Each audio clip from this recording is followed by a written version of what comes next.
GroomersTake, and yeah, there's still laundry back there, but we were away for 5 or 6 or 4 days, and that's okay because it can just chill there. It's July 6th, a Tuesday. It's very, very hot outside, so I hope you're staying cool and also being active because that's good for you. Here we go, GroomersTake. There's not much changing on the Tampa Bay Lightning, Montreal Canadian GroomersTake front because I said 5 games and it looks like it will be 5 games. Montreal played very well last night. I'm still a little bit concerned with the reffing. I mean, that high stick at the end of the game had to be called by a linesman off the draw. It shows the replay. The ref can see the stick come up. I don't get it. I don't care. I don't want to talk about it. But when people talk about it, then, I feel like I got to do a little GroomersTake for it. But Tampa Bay, the stupid mayor in Tampa, she's not stupid. I shouldn't say that. She's just thinking what every Tampa Bay fan is kind of thinking in the fact, I want them to lose 1 game so they can come back home and win. And for me, I was thinking before all that when I said Tampa in 5, it's just because that's kind of the way it goes. It's very rare to see a sweep in the finals. And Montreal played well last night. I think they've played very well overall. They're just not the better team. But yeah, it's also the great storyline. You know what I mean? Tampa Bay's been the best team in hockey for the last 3 years. They got swept by Columbus. Let's not forget that in the first round. 4-0. A season where they won 62 games. They've improved where they had to improve. They won the cup last year in a bubble in front of 0 fans. And now they're going back home to Tampa Bay to a full barn, 20,000, whatever, screaming fans, and they're probably going to win. And it's just a full circle, happy ending for the NHL and the Tampa Bay Lightning. A year of COVID, even plus, and now we're getting back to some normalization. Hopefully. So yeah, Tampa in 5. I mean, it's just, it's it. It's going to happen. And then we're going to get to the offseason, and the offseason is going to be absolutely insane with all the moving parts and everything, and Seattle, and the draft being later than usual, and free agency, and it's going to be a lot of fun. So stick.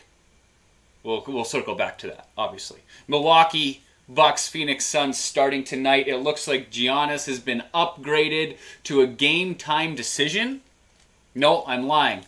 Questionable. He has to play for them to win. Phoenix is too good. I still have Phoenix winning. I hope for my little bank account there. Here we go. But yeah, Phoenix is the better team overall. And frig, I said it before. Say it again. I hate watching the Milwaukee Bucks play, but they're in the final, and that's the way it is. Wimbledon men's. Auger Aliassime, I think I have that right, and Shapovalov, both in the quarterfinals. This is huge. We've been waiting on the men's side for Canadian tennis for a long time. Long time. We thought we were going to have it with Milos Raonic. We didn't get it. The whole big serve thing and everything, and then injuries mixed in. Because, hey, back in the day, you had Federer, Nadal, then Joker, who couldn't climb that mountain yet of Nadal and Federer, now that he has, and it was Andy Murray. And then you had Raonic at 5, and you were like, okay, well, Djokovic did the whole jump thing. Let's get Raonic doing it. It never happened, and it doesn't look like it's ever going to happen. So let's focus on these two guys because they're in the quarterfinals, and that is huge for Canada. I love it. The women's side hasn't panned out at all. Bianca Andreescu out in the first round, maybe second. Doesn't matter. It hasn't been good. So let's go, boys. The quarters are tomorrow. I believe one is at 6 a.m. and the other one later in the day, something like that, 10 a.m. Shohei Ohtani, quick little hit on that. He is something we haven't seen in a long time. And if you want to talk a long time, we could go 100 years back to Babe Ruth. But Ohtani is a dynamite pitcher, hitter, and all around probably a really good dude.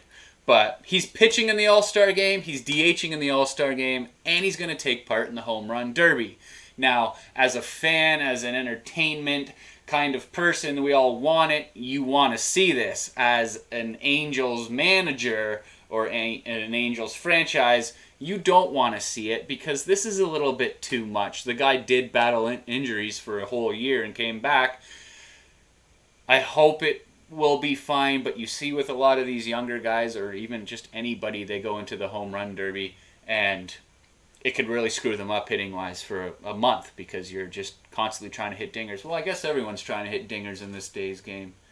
It'll be interesting to see, but that's a pretty cool thing to have happening. The Blue Jays eyeing July 30th as a possible return to the Rogers Center. This is a big deal for me. I like it a lot. Them getting back is the first step, and then us getting in there to watch a game is the next. The Dome is a perfect place to do it. Open that baby up, spread out 20,000 fans around the place, and let us watch some baseball. That'll be a huge step to normalization again. I'm looking forward to getting back into a ballpark and watching some ball, man. It's great stuff. Lastly, I'm going to get out of here quickly on the Euro Cup. It's on right now, 1-1 Spain and Italy. It could be in extra time as we speak, or it could be over. I still have England. I picked them pre-tournament. A lot of people laughed at me. But hey, they're one win away from the final. That'll be happening tomorrow, and I will be tuning in. That's it. Happy Tuesday. Abriel Doddington, shout out. 10 years ago today, you started dating this guy, and you're an absolute warrior for putting up with it for that long. But shout out to Abby. Happy anniversary. And that's it. All right. Okay, I love you. Bye-bye.